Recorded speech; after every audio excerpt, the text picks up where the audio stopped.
Pagkatapos ng 2 linggo na ikay naging champion, kumusta ang buhay? Masaya, maraming ganap. Maraming ganap? Yes, nakakapagod pero masaya ako na masaya yung pagod na yon. Dumami ba ang mga kamag-anak? Medyo dumami po dito, boy. Dumami ba ang mga nagme-message? Yes, sobrang dami po. May sobrang dami. may mga tao ba na dating crush mo na hindi ka pinapansin at ngayon ay pinapansin ka na? Di ko na po alam, Tito Boy. Okay. Meron kang sinulat sa telepono mo bago ka sumalang nung contest. Yes po, Tito Boy.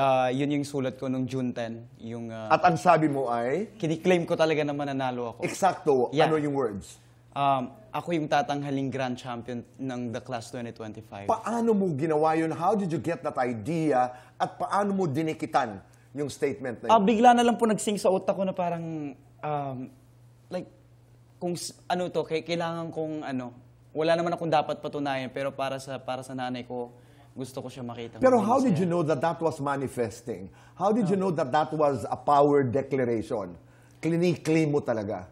May nagsabi ba sa'yo? Saan mo natutunan yun? Ano lang po, tiwala ko lang talaga sa sarili ko. Talaga? At tapos isinulat mo.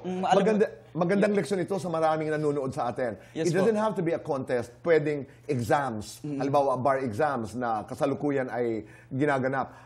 I-claim mo nagtrabaho ka, pinagtrabahuan mo, I am going to be the champion. Yes, Nangyari nga, no? Kahit na alam ko sa sarili ko na parang not sure kung mananalo ko, pero para sa akin, kahit ano man mangyari, kahit matalo man, matatalo, panalo pa rin ako. So parang nandun talaga. I understand. Yes Oo. po. Pero ang sarap nung declaration na Yes po. akin ito, Yes ako ang tatanghaling champion. Pwede namin i-apply yan sa buhay.